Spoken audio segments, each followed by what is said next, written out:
जी, अस्सलाम वालेकुम रहमतुल्लाहि व बरकातुहू। उम्मीद करता हूँ कि आप खैर-ओ-आफ़ियत से होंगे। इस वक्त मैं जिस रूम में मौजूद हूँ वहाँ मेरे दो बड़े ही काबिल दोस्त, दो काबिल इंटेलेक्चुअल्स भी मौजूद हैं और मेरे सामने आप एक किताब देख रहे होंगे जिस किताब का जो टाइटल है the diary of a CEO. ये किताब पिछले कुछ 2 सालों में बड़ी डिस्कस हुई है, इसको रिकमेंड किया गया, पढ़ी जाती रही और इस किताब में बड़े ऐसे लेसन्स हैं जिनको सीखना चाहिए, जिनसे 2 तरह के सफ़र बड़े शानदार तरीके से तय हो सकते हैं। एक सफ़र, कोई अभी कुछ नहीं कर रहा, कारोबार करना चाहता है, वो क्या सीखे, किस तरह से सीखे कि कारोबार कर ले। और दूसरा, कोई पहले से कारोबार कर रहा है, वो अच्छा सीईओ किस तरह बन सकता है, अच्छा लीडर किस तरह बन सकता है। इस किताब के राइटर की अपनी कहानी भी कुछ इसी तरह है, बिल्कुल स्क्रैच से, ज़ीरो से वो शुरू करता है और उसके बाद वो एक कामयाब बिजनेसमैन बनता है। उस सारे जर्नी में उसने जॉब भी की, काम किया, काम ख़राब हो गया, काम नया शुरू किया, कई तरह की गलतियाँ की, कई तरह के एक्सपर्ट से सीखा, किताबों से सीखा, ट्रेनिंग से सीखा और उसके बाद जो अपनी डायरी थी, जो अपने नोट्स थे, जो प्रिंसिपल्स उसने सीखे थे इस सारे जर्नी में, कामयाब होने तक के सफ़र में, वो सब के सब पॉइंट्स को उसने इस किताब में दर्ज कर दिया। हमारे यहाँ क्योंकि किताब पढ़ने का रुझान बहुत कम है, किताब सुनने का रुझान भी बड़ा कम है, तो हम ये दोनों जो ट्रेंड्स हैं, एक अरसा दराज से फाउंडेशन इस मिशन को लेके चल रही है कि लोग किताब पढ़ें भी, किताब सुने भी। किताबों की ऑडियोज़ अवेलेबल है और इस चैप्टर को, जो हमारा बुक सेक्शन का चैप्टर है, बुक रीडिंग का, बुक लर्निंग का, बुक लिसनिंग का, उसको शर्जील अकबर साहब हेड करते हैं। शर्जील साहब हमारे साथ मौजूद हैं और शर्जील साहब खुद बिजनेसमैन हैं, इसके साथ किताबें पढ़ते हैं। अगर आप पिछली वीडियोस निकाल के देखिए, शर्जील साहब की बेशुमार किताबों की प्रेसिस की, किताबों पे तबसरे की वीडियोस मौजूद हैं जिससे दुनिया ने बड़ा फ़ायदा उठाया। हमारे जो दूसरे गेस्ट हैं आज, मैं इन्हें हमेशा मुर्शिद कहता हूँ, प्यार से भी, दिल से भी, जज्बात से भी, इंटेलेक्ट से भी, ये कमाल इंसान है। अल्लाह ताला ने बड़े कम लोग ऐसे होते हैं जिनको ऐसी खूबियाँ दी हों कि वो मकनातीस बन जाएँ। और मोहतरम डॉक्टर साहब, डॉक्टर नदीम भट्टी साहब एक मकनातीस हैं। मैं जब भी पीछे मुड़ के देखता हूँ तो पिछले 10 सालों की मेरी इनकी दोस्ती है और इन 10 सालों में बड़े ऐसे मोमेंट्स हैं जिसमें मैं हैरान हुआ हूँ कि भट्टी साहब को अल्लाह ताला ने जो बसीरत दी है, जो विजडम दी है, डिग्री ओहदे उससे बड़ा वो कमाल का विजडम दिया। भट्टी साहब आजकल वाइस चांसलर हैं लाहौर लीड यूनिवर्सिटी के और बेशुमार फॉरम्स पे नज़र आते हैं। इंडस्ट्री अकेडमी लिंकेजेस पे बड़ी एक्सपर्टीज़ हैं, बड़ा कमाल का एक्सपोजर है। बड़े चंद ऐसे हमारे वाइस चांसलर्स हैं जिन्होंने इंडस्ट्री को भी देखा है, इंटरनेशनली भी सर्व किया है इदारों में कंसल्टेंट के तौर पे, एडवाइज़र के तौर पे, और आज एज अ लीडर एक यूनिवर्सिटी को भी हेड कर रहे हैं। और हमारे दोनों दोस्त जिस किताब का तबसरा, जिस किताब पे राय, जिस किताब पे इज़हार ख्याल करने जा रहे हैं, आपके सामने दी डायरी ऑफ अ सीईओ।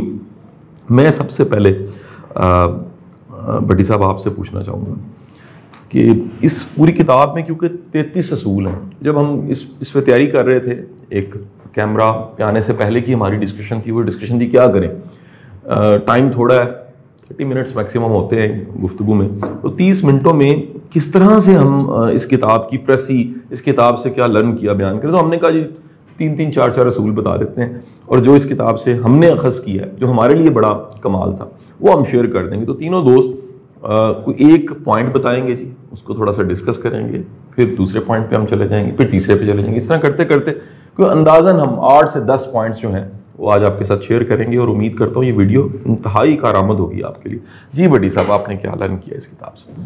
सबसे पहले तो बहुत शुक्रिया जी, आपने बड़ा कंप्रिहेंसिव इंट्रोडक्शन किया है। When it come to this book ji, इसका भी मैं I must appreciate this institution कि आपने ये बुक लिसनिंग का एक कल्चर बना दिया कि अगर आप रीडिंग नहीं कर सकते, if you can afford to buy book, और some of the books are not even available in the market, तो वो आपकी ये जो कन्वर्सेशन रिकॉर्ड होती है, इसको सुने और समझे कि दुनिया में क्या हो रहा है। When it come to this particular book the diary of a CEO, Steven पॉलनेट ने क्या किया है कि जो काम एवरीडे आप करते हैं उसमें से जो लर्निंग पॉइंट होते हैं उनको लेसन का नाम देके एक 33 चैप्टर पर एक बुक लिख दिया है। अच्छा, ये वो सारे काम है जो हम में से हर कोई करता है। एज ए सीईओ हमें भी यही सिचुएशन फेस करना पड़ती हैं, लेकिन जो स्पेशल काम स्टीवन ने कर दिया है, उसने उसको लर्निंग पॉइंट्स में निकाल के प्रिंसिपल बना के रख दिए हैं। अच्छा, इनको अगर प्रिंसिपल को ग्रुप कर दिया जाए तो ये कोई 7-8 ग्रुप बनते हैं। बेसिकली अगर आप इनको इकट्ठा करें जो पॉइंट्स उनके हैं तो ये 7-8 मेन ग्रुप ऑफ लेसन्स हैं जिसको हम इसमें से सीख सकते हैं। बस फर्स्ट थिंग जहाँ पे फोकस की वो बात करता है और that is the starting point कि आप फोकस करें। और फोकस से पहले हम अपनी कन्वर्सेशन में स्वॉट एनालिसिस कहते हैं। स्टीवन ने उसको इस शक्ल में ले आया कि आप जानें कि आप क्या क्या कर सकते हैं, what are your limitation and what are your strengths, and then you will be able to focus well. तो this is something which we always talk about, लेकिन उसने लर्न करके प्रिंसिपल बना के ये बनाया, ये लिख दिया है कि when you are in the field first of all you got to understand yourself, आप क्या हैं। बिल्कुल ठीक है, बिल्कुल ठीक।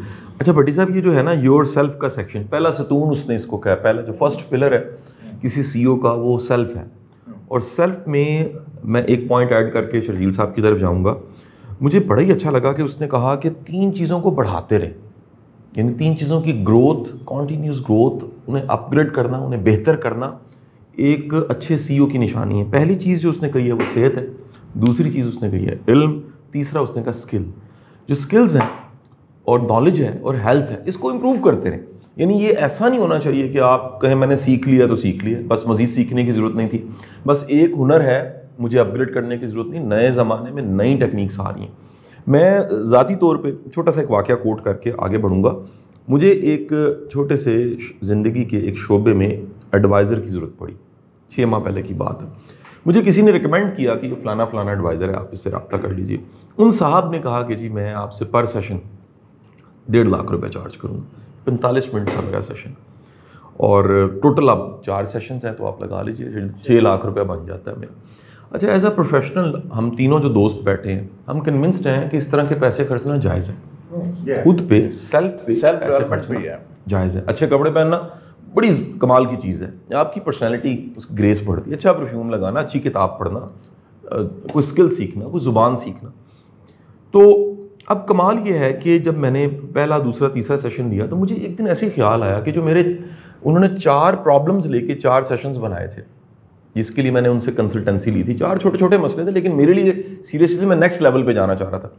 तो मैं क्यों ना इन टॉपिक्स को चैट जीपीटी पे लिखूं। तो मैंने अपना एक प्रॉब्लम लिखा, नीचे जो सारे नोट्स निकले वो साहब मुझे पीडीएफ कर चुके थे और वो सिर्फ पढ़ के मुझे बता रहे थे। दूसरा, तीसरा, चौथा सेशन में उन्होंने कहा जी, मैं कहा जी सर मुझे ज़रूरत नहीं है, मुझे एक महामुर्शिद मिल गया। अच्छा, अब मुझे पता लगा शर्जील साहब वो जो पैसे खर्चे ना मैंने 6 लाख रुपया, उससे मेरी इतनी बड़ी लर्निंग थी। अगर मैं ये कहूँ कि वो 6 लाख नहीं, शायद वो 60 लाख, या ये कहूँ कि 6 करोड़ की लर्निंग थी। वो लर्निंग क्या थी कि मुझे चैट जीपीटी को अच्छे से इस्तेमाल करना सीखना चाहिए, क्योंकि उस पर अगर आप सही सवाल पुट करते हैं तो उसका जवाब आ जाता है। ये स्किल है, तो ये स्किल इंप्रूव करने की ज़रूरत थी। मुझे 6 लाख रुपये मेरा वहाँ चला, मैं ज़ाया नहीं कहूँगा, 6 लाख वहाँ चला गया। सो सेहत बेहतर करना, इल्म बेहतर करना, महारत बेहतर करना, ये एक सीईओ का काम है। शर्जील साहब आपकी तरफ हो। सर जी बहुत शुक्रिया। ये किताब जो है ना, वो जो आज पढ़ी है वो बेहद मेरे दिल के करीब है। और अच्छा, इसने जो 33 रूल बताए हैं सर इसके अंदर, वो बिल अमूम ज़िंदगी में और बिलखसूस कारोबार में दोनों जो है एप्लीकेबल है।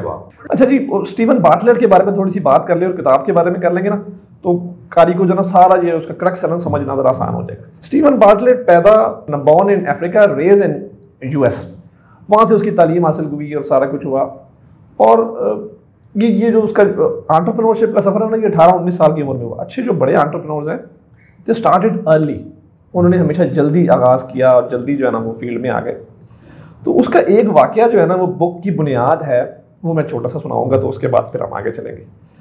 स्टीवन बार्टलेट 19 साल का है और न्यूयॉर्क में किसी गुरु का सेशन हो रहा है। कोई इंडियन गुरु है जो एक सेशन ले रहा है और हॉल खचाखच भरा हुआ है और उसके फैंस हैं और उसके मुर्शिद हैं, उसके पैरोकार हैं, और वो गुरु बैठा है। तो वो गुरु ने पूछा कि कोई ऐसा बंदा है जो मुझसे कोई सवाल करना चाहे। तो स्टीवन ने उसे हाथ खड़ा किया, उसने स्टीवन को गौर से देखा और उसे कहा भाई आप सवाल करें, कि ज़रा वो निग्रो या जो है ना अफ्रीकन आदमी का सवाल कर रहा था। आमतौर पे उसमें ज़्यादा इंडियन ही होते हैं जो गुरु के सेशन लेने आते थे। उसने कहा जी मेरे दिल में ना गिल्ट आता है कि मैं अपना इल्म जो मैंने यहाँ से हासिल किया है इसको क्या मैं अफ्रीका में जहाँ मैं पैदा हुआ था या जो मेरी जन्मभूमि है या जहाँ से मेरी फैमिली का ताल्लुक है वहाँ के लोगों की ज़िंदगियाँ बचाने के लिए इस्तेमाल करूँ या यहाँ अपना बिजनेस बनाने के लिए इस्तेमाल करूँ। मेरे दिल में ये सवाल है। वो कहते गुरु ने मुझे कॉन्टीन्यूसली 1 मिनट तक देखा बगैर पलक झपके और उसके बाद उसने एक लाइन का जवाब दिया जो मेरी ज़िंदगी की बुनियाद है। वो एक लाइन उसने कहा जी खाली झोली जो है ना वो किसी की झोली नहीं भर सकती। ये मेरा जवाब है तुम्हें। क्या बात है, बड़ा जबरदस्त। इंग्लिश में उसने उसको बकेट्स के साथ लिखा हुआ है कि भाई जो हाँ ये बास्केट और बकेट का जो कॉन्सेप्ट है ना जी वो मुझे स्टार्ट ही शायद यहाँ से है। मुझे बड़ा अच्छा लगा कि यार ये अपनी तो 5 अपनी बास्केट फिल करें। उसने कहा जी आप खाली झोली से किसी की झोली नहीं भर सकते। आपको अगर किसी की झोली भरनी है अफ्रीका में जाके आपको चैरिटी करनी है वहाँ की जिंदगियाँ बचानी है तो पहले अपनी ज़िंदगी को इतना पावरफुल बनाएं कि आप उनको एम्पावर कर सकें। Get your self powerful. इस एक जुमले ने उसकी ज़िंदगी बदली और उसके बाद उसने एंटरप्रेन्योरशिप का सफ़र शुरू किया।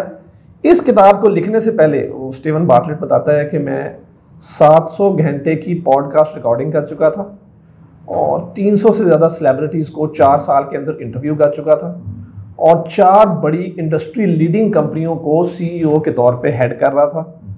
मल्टीपल कंपनीज को जो है ना वो लीड कर चुका था। तो ये इतनी बड़ी बुनियाद के बाद आपको वो सारे लेसन्स कंपाइल करके दे रहा है। एक दो छोटी छोटी चीज़ें बता के ना सर फिर हम अगले पॉइंटों की तरफ चलेंगे।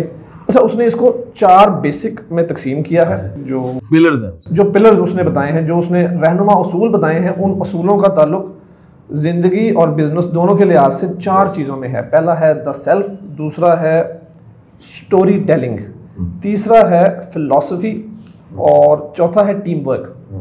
अच्छा जी तीसरा जो चीज़ है ना फिलॉसफी उसका हमने आपको जिक्र कर दिया कि वो वहाँ से फिलॉसफी लेके चला था।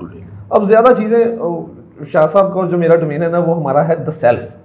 सर जी सबसे पहली चीज़ जो उसने अपनी बुक में डिस्कस की ना सबसे पहली चीज़ तो उसने उसमें कहा है कि आपको अपने घर से क्या लेके आए हैं, अपने घर से जो बकेट्स हैं वो किस चीज़ की फिल करके लानी है। क्या बात है, क्या बात है। जो अपना वो जो गुदड़ी है हम अपने साथ लाए हैं तो उसमें कौन से मोती डाले हुए हैं हमने। बिल्कुल ठीक है। वो उसने कहा जी उन मोतियों का जिक्र उसने किया कि ये 5 मोती हैं।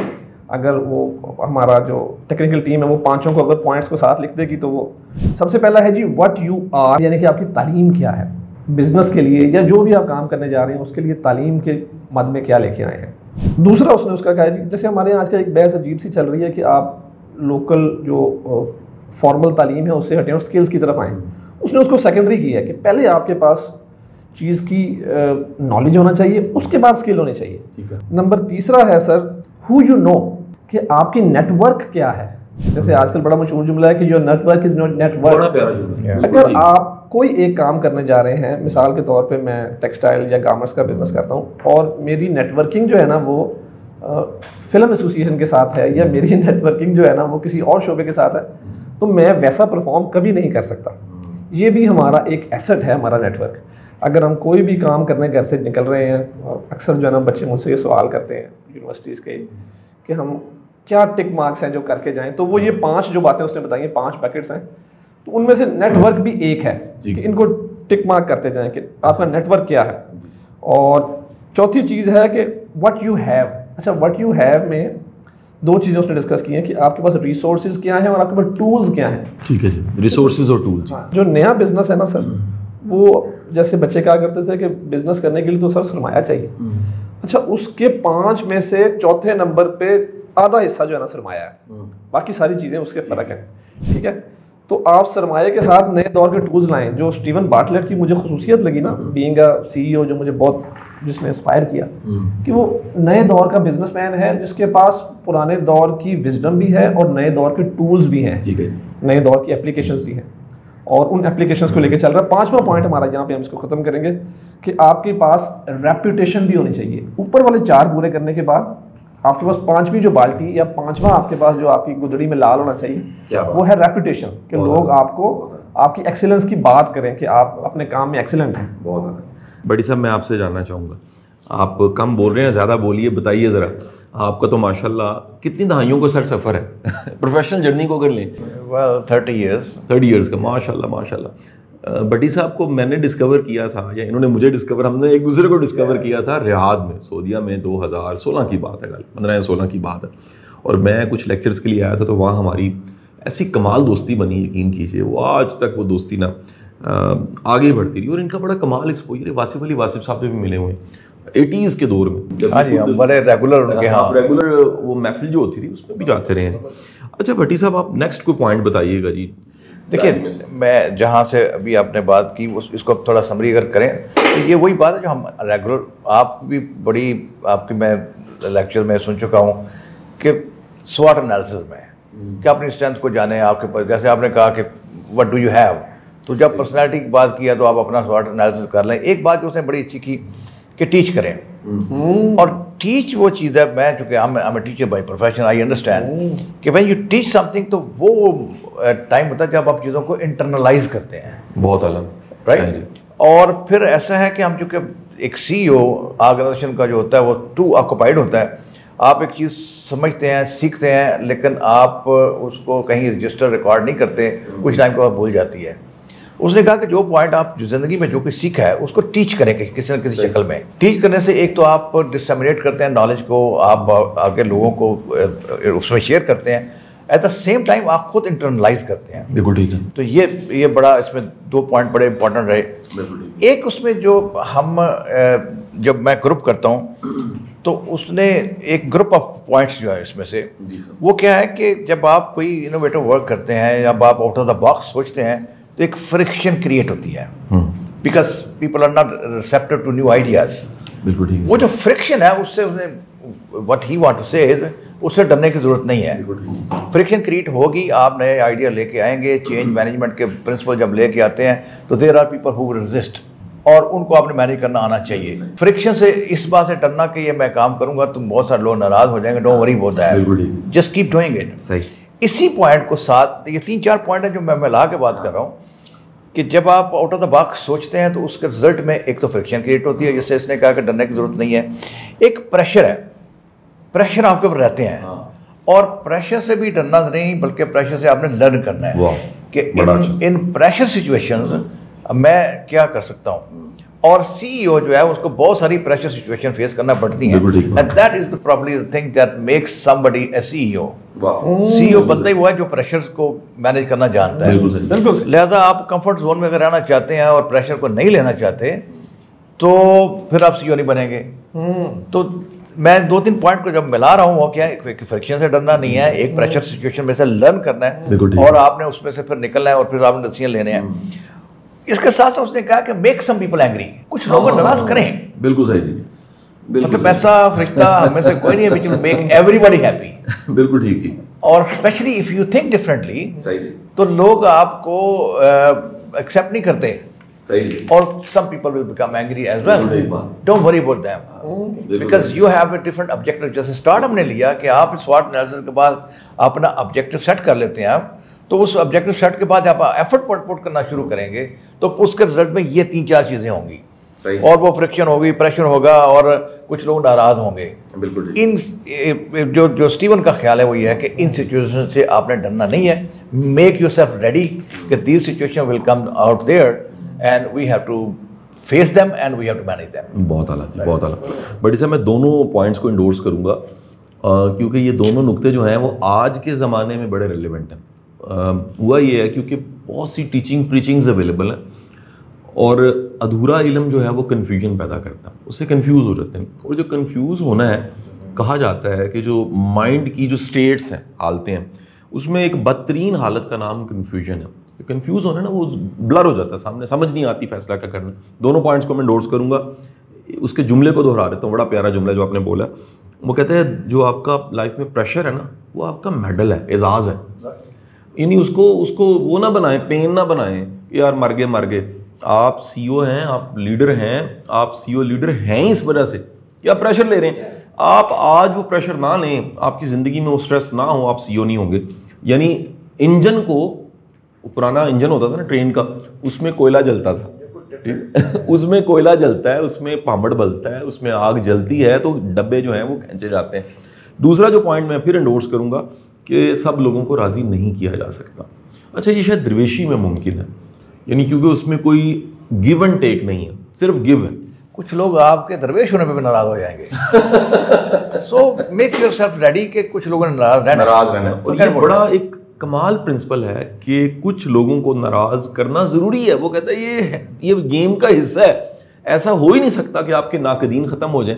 आप अगर कुछ कर रहे हैं तो नाकदीन पैदा होंगे, अगर आप कुछ कर रहे हैं हासिदीन पैदा होंगे, अगर आप कुछ कर रहे हैं तो आपके मुखालिफीन भी होंगे। तो ये तीनों के होते हुए एक बड़ा शानदार जुमला, वो आप तो वासिफ साहब से मिले हुए, वो कहते हैं यार देखें कि जो चिड़िया का बच्चा है ना, वो इतने बाजों की मौजूदगी के बावजूद पलता है, दाना खाता है, उड़ता है। यानी इतने चैलेंज हैं। एक चिड़िया की क्या हैसियत है, उसके बच्चे की क्या हैसियत है, वो भी पल रहा है, हालांकि उसका चैलेंज जो है वो बाज है, वो उकाब है, उसके बावजूद वो पल जाता है। तो आप चैलेंजेस के बावजूद आपने आगे बढ़ना है। सर मैं चाहूँगा कि यहाँ पे थोड़ा सा ऐड करें, अगर आप डॉट्स को कनेक्ट करें ना जी, तो जहाँ पे author of the book emphasises on the focus, कि आपने जब स्वॉट एनालिसिस कर लिया, आपने फोकस कर लिया, और फोकस के बाद now you know where I have to take my organization. अब आप ऑर्गेनाइजेशन सेटिंग में आए तो आपको पता है कि मैंने, जैसे आपने इंजन की एग्जांपल दी है, कि मैंने इस ऑर्गेनाइजेशन को कहाँ लेके जाना है। उस लेके जाने के प्रोसेस में ये कुछ चीज़ें आनी हैं, जैसे फ्रिक्शन आनी है, प्रेशर आने हैं, लोग नाराज होने हैं। तो ये आपने इस वजह से इसको इग्नोर करना है, because I have to focus on the focus. बड़ी मंजिल को, लार्जर पिक्चर को आप देख रहे हैं। एक पॉइंट मुझे बड़ा ही अच्छा लगा शरीफ साहब, वो पॉइंट ये था कि जो तस्वीर होती है ना, उससे ज़्यादा इंपॉर्टेंट होता है फ्रेम। यानी फ्रेम का मतलब है कि किसी भी चीज़ को आपने कहाँ रख के कैसे प्रेजेंट किया। मैं इसकी बड़ी अच्छी आज का एग्जांपल इस पर डिस्कस होती है कि if you by A bottle of water from shop near like corner shop, वो आपको यहाँ से मिलेगी 30-40 रुपए की। यही बॉटल आप किसी रेस्टोरेंट में जाते हैं तो यही बॉटल आपको 100 रुपये की वो चार्ज करते हैं। यही बॉटल आप एयरपोर्ट के अंदर जाते हैं तो यही 200 रुपये की मिलती है। तो सिचुएशन के चेंज होने से 100%। इसी तरह इंसानों की वैल्यू भी किस सिचुएशन में आप हैं, उस सिचुएशन आपकी वैल्यू बढ़ाता है। जैसे एक किताब है, बहुत अच्छी बुक है, और वो एक रद्दी वाला है, वो वही किताबों को किलो के हिसाब से बेच रहा है।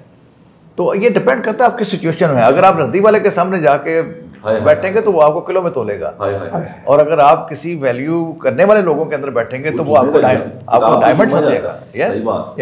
So that's what he said, that frame is more important. Choose your field. आप अपनी फील्ड को चूज करके वहां पहुंचे जहां। शहीद साहब अगला पॉइंट आ गया जी, आपकी बारी आ गई। सर जी, छोटे से वाक्य से शुरू करता हूं। मैंने ना एक बिजनेस का आगाज किया था।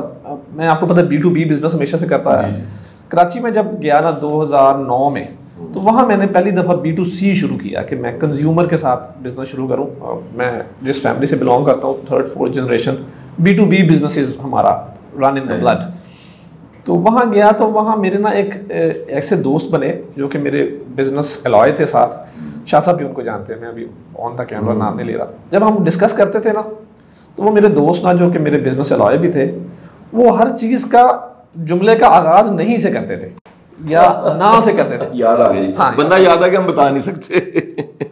तो वो मैंने एक दफ़ा उनको टोक दिया, मेरे बड़े हैं हालांकि, मैंने फिर भी कहा कि सर आप ना जो भी चीज़ कहते हैं उसको ना से शुरू करते हैं। अच्छा, इंसानी जो नफ्सियात है सर, वो यही ज़िंदगी में लागू है और बिजनेस में बिलखुसूस लागू है कि जब आप उसको ना करते हैं ना, या उसके ऊपर नहीं कलबस थोपते हैं उसकी राय के ऊपर या उसके किसी मशवरे के ऊपर, तो डिफेंसिव हो जाता है। जब चीज़ें डिफेंसिव हो जाती है ना, तो वो उसके कोई back of the mind conscious में ऐसा होता है कि यार मैंने अब अपने आप को क्लोज कर लेना है, नई मालूमात इनटेक नहीं करनी, और अपने जो भी चीज़ है उसको बचाना है। तो उसने एक बड़ा अहम पॉइंट ये कहा है कि आप बिजनेस डीलिंग में, नेगोशिएशन में नहीं से शुरू ना करें, ना करें, कभी भी डिसअग्री ओपनली ना करें। ये बिजनेस के लिए बड़ा एक अहम नुक्ता है, और मैंने ये 2009, 10, 11 में ना सीखा। और जैसे आपने किसी से वो जो है ना वो मेंटरशिप ली, मैंने भी किसी से मेंटरशिप ली, तो उसने कहा यार ये ना फास्ट बॉलर की फास्ट बॉल है, इसको जोर ना लगाओ, उसको डिफ्लेक्ट करके छक्का मारो। बहुत आला वैसे ऐसे करना है, और वो गई, वो अपने जोर से चली जाएगी। तो अपनी ज़िंदगी में जब भी आपने कोई नेगोशिएशन शुरू करनी है तो उसके कहें हाँ मैंने आपकी बात सुन ली, मेरा पॉइंट ऑफ व्यू ये भी देख लें। अच्छा, जब मैं शुरू में बिजनेस करता था तो मेरे जो बिजनेस पार्टनर थे ना, वो एक शायर थे, शेख अरुण साहब। कभी कभी हम ये मेहमान वाली कुर्सी पे ना उनको ही बैठाएंगे, बड़े कमाल आदमी हैं। वो ऐसे बंदे हैं जिसे कहते हैं हफ्त पहलू, उनकी ज़िंदगी के ना वो 6-7 पहलू हैं और सारे ही कमाल के हैं। वो एक शेर कहते थे, वो इस काम के लिए, वो ना मैं और वो इकट्ठे एक मिजाज के थे और इकट्ठे बिजनेस पार्टनर भी थे हम लोग। तो वो कहते थे कि यार मैं ज़िंदगी में से नफ़ी को कम करना चाहता हूँ, असबात को लाना चाहता हूँ। वो एक शेर सुना के फिर अगले पॉइंट पे जाएंगे। वो कहते थे नफ़ी उखाड़ दूँ जड़ से, सबात बो जाऊँ, बदी को आग लगा दूँ, गुनाह धो जाऊँ, मगर एक लम्हा फुर्सत तो हो अता मुझको, अमन खुद को अगर मुयस्सर कभी मैं हो जाऊँ। क्या बात, क्या बात, नफ़ी को कम करें सर और असबात को प्रवेल करें तो आपका बिजनेस जो है ना हमेशा प्रवेल करेगा। क्या बात। अच्छा, क्योंकि सर हमारे पास वक्त की इंतहा की किल्लत है और ये गुफ्तगू जिसका टाइटल था कि हर सीईओ को ये ज़रूर सुननी चाहिए, कम अज़ कम हम एक आगाज़ कर दें जी, किक लगा दें। मैं चाहूँगा क्योंकि अब बिल्कुल आखिरी लम्हात हैं और एक बोतल थी, अगेन कंपनी का नाम नहीं हम ले सकते, वो जैसे ही मज़ा आता था ख़त्म हो जाती थी। हमारी जवानी स्टूडेंट लाइफ में ना, अब भी बच्चे पीते हैं लेकिन वो बोतल को जैसे ही हमने मज़ा आने लगना बोतल ख़त्म हुई थी। तो हम चाहते हैं गुफ्तगू ना तशनगी के साथ और उस मज़े के साथ ख़त्म हो। आखिरी मिनट्स हैं, मैं सिर्फ एक पॉइंट ऐड करके आगे बढ़ूँगा और ये पॉइंट जो है अगेन मुझे इसलिए बड़ा अच्छा लगा। जो साइकोलॉजिकल चैलेंज है वो कहता है इसका सामना बहुत ज़रूरी है। यानी आप एक है फिज़िकल हर्डल, बैरियर्स यहाँ होते हैं, जेल ये बनती है, लॉक इसको लगता है, लिमिट्स यहाँ पर हैं, अदरवाइज कोई लिमिट्स ही नहीं है। कायनात आज तक ये नहीं पता लगा कितनी बड़ी है। अचीवमेंट जो है वो गोल्स अचीव करना, एक बड़ी साहब किस ज़माने में मैंने एक ब्लॉग पढ़ा, उस ब्लॉग में ना दुनिया के जितने टॉप के बिलियनियर्स थे उनके इंटरव्यूज़ की प्रेसी थी और एक सवाल पूछा गया कि आप इस उम्र में पहुँच के अगर दोबारा ज़िंदगी मिल गई है तो आप क्या करेंगे। तो सबका जवाब ये था हम मज़ीद रिस्क लेंगे, यानी पहले अचीवमेंट से नहीं ज़्यादा है। उन्होंने कहा हमारी लिमिट थी कि हमने मिलियन को बड़ा समझा, किसी ने बिलियन को, किसी ने ट्रिलियन को बड़ा समझा, लिमिट तो है ही कोई नहीं। तो हमें अपने जो यहाँ लॉक लगे हैं वो खोलने हैं, बड़ा सोचना है। और अगेन रूमी का सादी शराजी का ये जुमला मेरा बड़ा पसंदीदा कि अल्लाह से मांगना है, अपनी औकात देख के नहीं मांगना, उसकी शान देख के मांगना। उसकी शान बहुत बड़ी है तो बड़े से बड़ा सोचिए, बड़ी से बड़ी दुआ मांगिए। क्लोजिंग मैं चाहूँगा बड़ी साहब आप, फिर शर्जील साहब की बारी। मैं एक चीज़ इसमें और ऐड करना चाहूँगा, क्योंकि सारे पॉइंट हमने डिस्कस नहीं कर सके ना, इतना हमारे पास टाइम था आज, पर एक पॉइंट जो बहुत इंपॉर्टेंट इसकी लिस्ट में है वो है पावर ऑफ हैबिट्स। और ये समझता है कि, और हम भी समझते हैं कि whatever we perform at a work place that is set of habits. और हमारी कुछ हैबिट्स हैं जो हमें प्रोडक्टिव और नॉन प्रोडक्टिव, गुड और बैड, एक्सेप्टेबल और नॉन एक्सेप्टेबल बनाती हैं। इसमें बड़ी अच्छी एग्जांपल जो है एक लाइक अटेंशन टू डिटेल्स। अभी आपसे बात हो रही थी कि मेरा चार्टर्ड अकाउंटेंट जो है बहुत सारे टास्क मेरे ऊपर कर देता है और उसमें एक फ़र्क या शायद ये हो कि वो जो अटेंशन टू डिटेल्स थी वो किया है कि नहीं किया। And because of that reason there are so many mistakes, so many things which we cannot achieve, we cannot like achieve that target which we want। और उसमें सिर्फ वजह क्या होती है कि वो एक सेट ऑफ हैबिट्स हैं कि मैंने उठना कितने बजे है, मैंने कैसे लोगों से मिलना है, मैंने बुक रीडिंग करनी है, मेरी हैबिट है, मैंने चीज़ें जो डॉक्यूमेंट मेरे पास है उसको डिटेल में पढ़ना है, मैंने स्पेलिंग मिस्टेक नहीं करने देनी। That makes you a superior person than the rest of the team and that makes you a CEO। And CEO is the one जिसके पास जब इंफॉर्मेशन आती है तो वो उसकी हैबिट है कि वो चीज़ों को डिटेल में जाता है। बिल्कुल सही जी। मुझे याद है हमारे एक मैनेजर हुआ करते थे तो हम कहते थे इसको 100 रुपये का नोट दे, उसमें से मिस्टेक निकाल देगा। लाइक सो मेन्यू को वो इतनी फोकस्ड है। सही। तो ये एक पॉइंट जिसमें अभी मेरा ख्याल में हम बहुत सारी चीज़ें अभी रह भी गई हैं, लेकिन मैं I just wanted to add over here कि अब आजकल हैबिट्स पे बहुत बात हो रही है, बहुत काम हो रहा है, बड़ी कमाल किताबें बुक्स भी लिखी गई हैं हैबिट्स के ऊपर कि आप मेक सम हैबिट्स जो कि सक्सेसफुल पीपल की हैं।